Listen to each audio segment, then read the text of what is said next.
Hi there, Gimena. It's Ellen again. Let's take a look at this new set of essays. That was quick work, so good job. Let's take a look at what you wrote here. Traditional foods being replaced by fast food. Let's see what you wrote. Experts throughout both the developing and developed world have debated that during the last decades there is a decrease of homemade meals, whereas it is being whereas they are being replaced by processed food. Moreover, some believe that this fact has adverse consequences on families and society. And personally, I strongly agree. Now, some people are okay with just a comma here, but quite frankly, I think that these are two very separate ideas. And so just separating them with a comma is not enough. You need to, because they could stand on their own as sentences. And so for that reason, I'd really like to see an and here. If you decide to disagree, you could say but, yet, or however.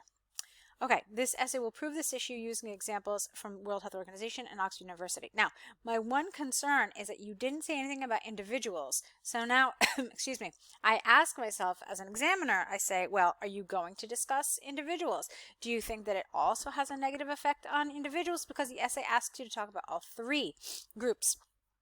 So it does raise a question mark in my head.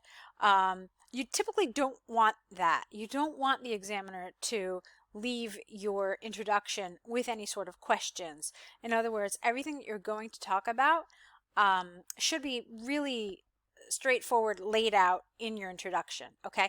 Why do I say that? Because it's possible to say that this trend has a negative impact on families and societies. However, I see that individuals are benefiting from this. Okay, so it's really important to be very clear and very specific here. All right, let's look at what you said in your body paragraphs. On the one hand, there is ample evidence that, let's see. On the one hand, there is ample evidence about the benefits of healthy foods such as traditionally cooked against fast food.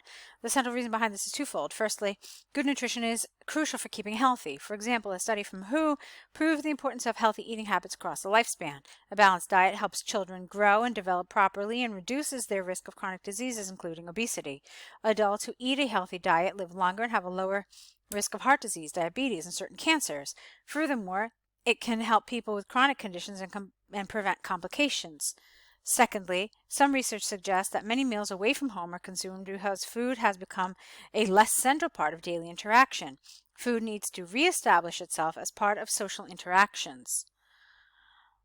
In fact, one of the underlying sentiments associated with these values is the idea that as less traditional home-cooked food is consumed, the nutritional and social value of food in a culture fall.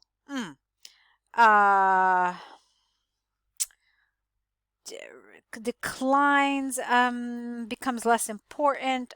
This definitely feels like the wrong word here, okay? Indeed, there were lots of adolescents with no family meals during the week. Consequently, families lose the opportunity to spend time together. Therefore, the culture that surrounds food and food preparation could be an important factor for healthy food choices. Okay, so I liked this second half of this essay where you actually talked about the effect the negative impact on families. That was very clear, and I thought you did a good job of that. However, I didn't think you did such a great job with the first half of that paragraph because you were really talking about the benefits of healthy food, so forth and so forth.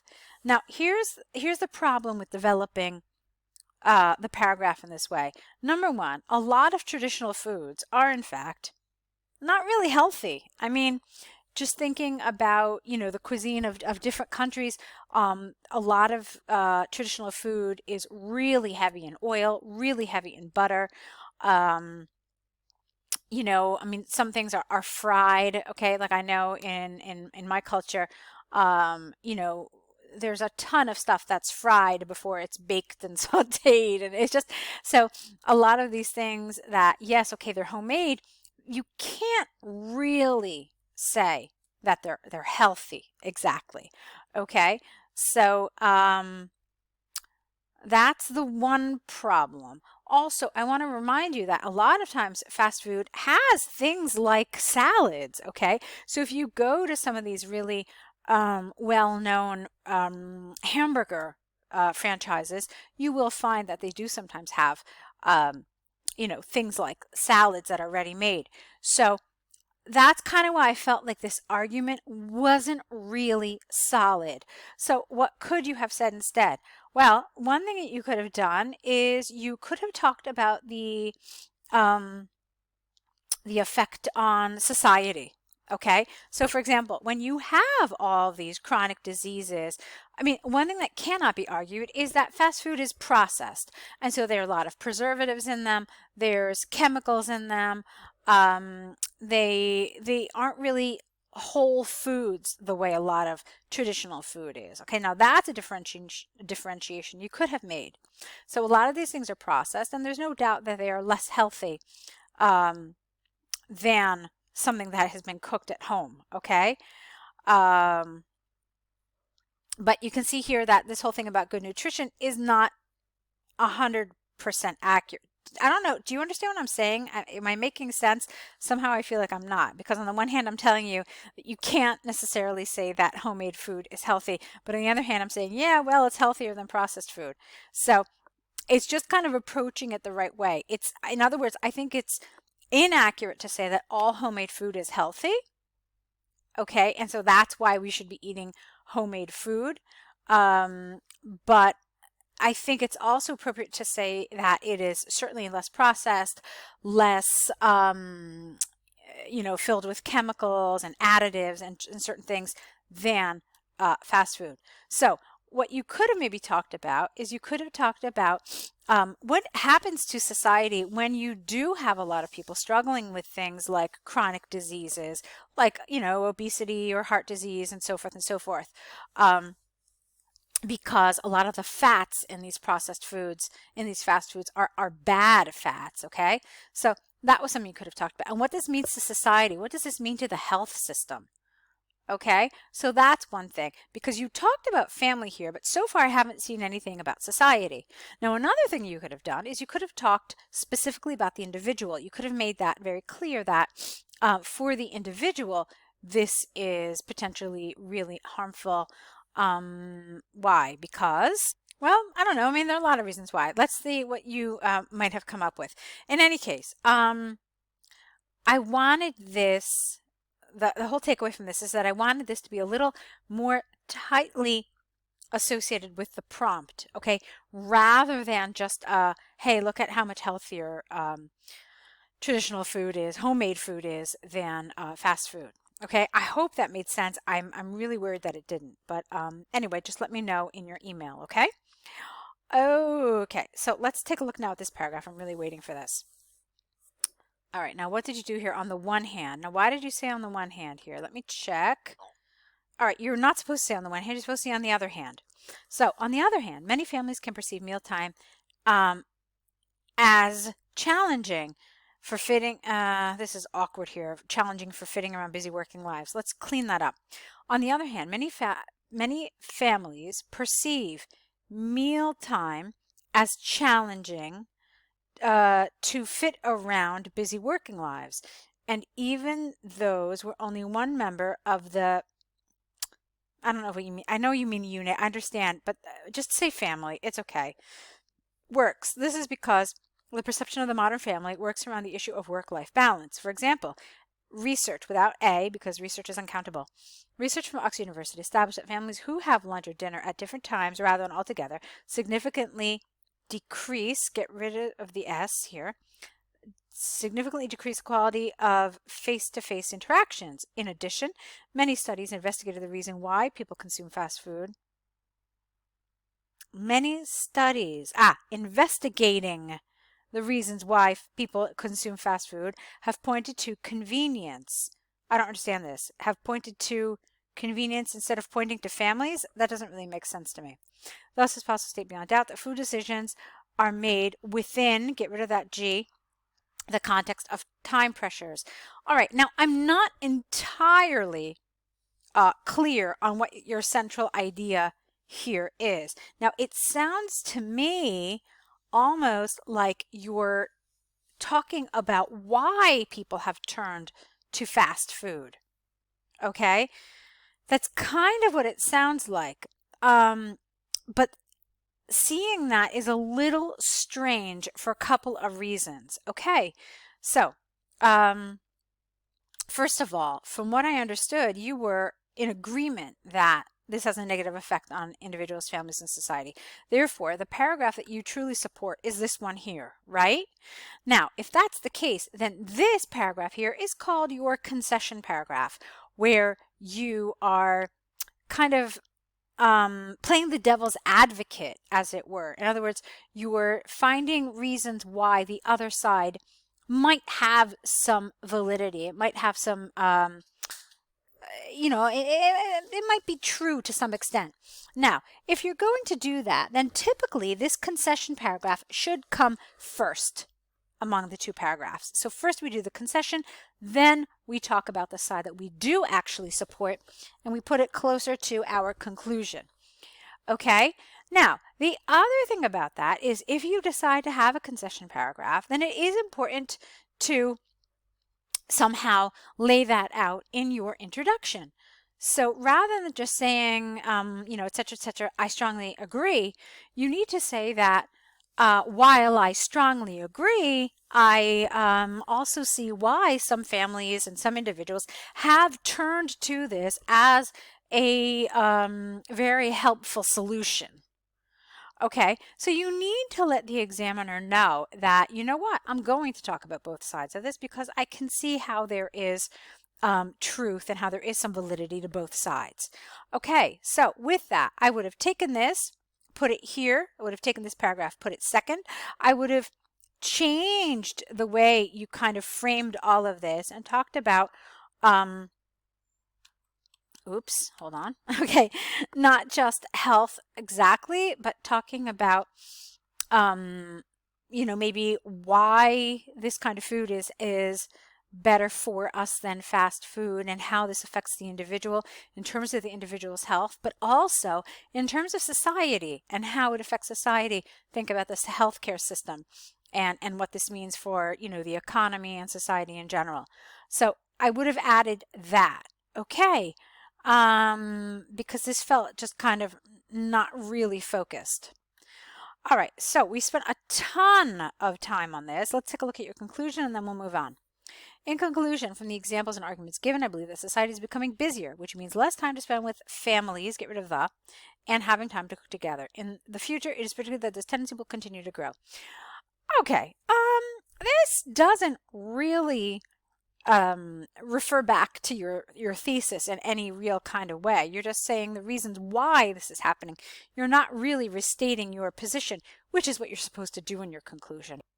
So, while some of this was okay, I really just wanted you to say that not so much that this is predicted to grow, but that this is really a negative thing, that due to the lack of time we have with our families and as a result, less time to cook together, we are experiencing the negative effects of this and turning more to fast food. Okay, and then you could have said in the future, this is predicted to continue to grow. Something like that, but just mention that, you know what? Yes, I agree, this is negative.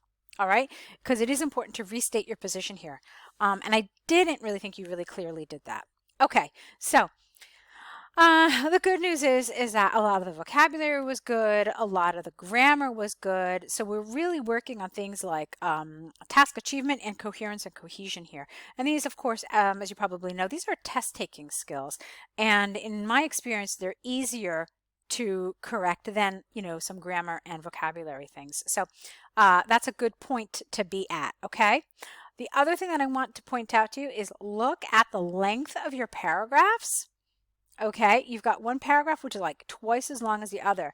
It is important that you look at all sides of the argument, all sides of the essay, kind of equally. And I want to say that with a little caveat. I don't want you to think that if this is 12 lines long, then this has to be 12 lines long. But you certainly don't want to argue one side of the argument, excessively, and then have the other side of the argument only half that length. So try to some degree balance these out a little bit, okay? All right, that's it. We talked a lot about that essay, so I really want to move on to your task one here. Now, one thing I'm going to ask you to do as a favor is to include the image from the task 1 in your answer. It's really important so that I can refer to it when I give you suggestions and feedback, okay? So just make sure you just copy and paste it. Let's see what you wrote. The bar chart shows sales in thousands of dollars of black and brown leather shoes in 9 European countries, France, UK, Germany, etc., etc. You named them all. That was good. We'll talk about why later. Hungary represents the highest number of both color shoe sales. Get rid of the S here because color shoes is acting like an adjective here, and so you don't put an S. At over, I don't know why you put M here. If I'm not mistaken, it was just 250,000, so get rid of that M. Let's see. The highest number of both color shoe sales at over 250,000 overall by a large margin, followed by Italy at roughly 230,000. The least consumption, not really, I guess is, okay, fine, is by France at 100,000. In 2008, brown leather shoes were the preferred choice for France, Germany, Ireland, Holland, and Poland, representing the most popular color sold, whereas for Hungary, Italy, UK, and Belgium, black was the favorite. Regarding black shoes, Belgium's sales, you can't talk about an increase. There's no increase here because increase, decrease, decline, all of these verbs, these are things we use when we have a dynamic chart. What do I mean by a dynamic chart? I mean it shows change over time. In this particular one, it's not dynamic, but instead it's a static chart. So what that means is that you're really just looking at an image showing the sales, maybe it's the average sales for the year, okay? But there's no actual movement happening. So there's no increase, no decrease, and so forth. So instead, you want to use a different kind of verb here. So instead of saying that it increased, you have to say that it was higher. So in other words, Belgium's sales were 10 times higher compared to what? Regarding black shoes, Belgium's sales of this type were 10 times higher compared with brown shoe sales. Okay, so that was a sentence a little awkward, needed a lot of changes. At the same time, Poland's brown shoes, I don't know why you wrote deals, Poland's brown shoe sales were twice as many as black, full stop. Likewise, comma, Germany spent 120, well, we don't know that they spent 125,000. We know that they sold 125,000 shoes. Now, how much money was actually spent on these shoes, nobody knows, because a pair of shoes could have cost, I don't know, like 50 euro, or it could have cost like 500 euro. So you can't really talk about this. So Germany Germany sold 125,000 and 75,000 being fewer than double. I don't understand that, I'm afraid. That doesn't make a lot of sense to me. Overall, it is observable that every country has widely varying preferences, the most marked being Belgium's preference for black shoes and Poland's choice is brown. Okay. So you decide to put your overview at the end, which is okay. Some people are fine with that. Personally, I like it right after the introduction. There are a variety of reasons for that. What I want to do is I now want to find this chart and maybe give you some suggestions on how you could have done this. Okay, so here's our chart. Now you did something here. You talked about the totals. So if I remember correctly, you did something where you added the totals here to come up with what the total number of shoes sold was. You didn't need to do that. When they want you to do something like that, they do have a way of having like a total, either a line or another bar for the total. So you didn't need to go to that trouble. So there are a million different ways to do this bar chart and any other bar chart that you'll get. But I think there are some ways that make it really kind of clear and clean when you're writing this. So one thing that I always recommend is actually use these numbers on the side of the bar chart. So if it were me, I would, I think it's important to highlight those highest numbers and those lowest numbers. So you would absolutely want to highlight this You would also want to highlight this because it's the highest brown. You would definitely want to talk about this, the lowest brown, and you'd also want to talk about the lowest black. So this is how I recommend doing this type of bar chart. I would start off like this. I would say 3 countries sold between 100 and 150,000 black leather shoes. The country with the highest figure was Hungary with 140,000 black leather shoes sold. The least black leather shoes were found in France at approximately 35,000. The remaining countries, and then you can name them, okay, so you could say UK, Germany, Ireland, Holland, and Poland all sold between 50 and 100,000 black leather shoes. And then that's it. You're done with them. Okay, you don't need to get into the minor details about what happened in this range. Then you could do something similar with the brown leather shoes, okay? You would want to highlight that Poland had the highest brown, that Belgium had the lowest, and also that this was the lowest figure in the entire chart, okay? And then just do something kind of similar. So that's one way to do it, so that you can mention all the information, but not really spending too much time on some of these middle scores that are not really particularly important to deal with in great detail. Okay, so I hope that that's helpful. For an overview, I would have probably said that the highest number of black shoes were sold in the highest figure for the chart was black leather shoes in Hungary, and the lowest was brown leather shoes in Belgium. And that's it, something like that. But that's just one of many overviews that you could have had. Okay, so this was a really long correction. Sorry if I got into too much detail. I hope you found this helpful. I hope you can apply some of the things that we're talking about today, and I'll wait for your next set of essays. Okay, good luck.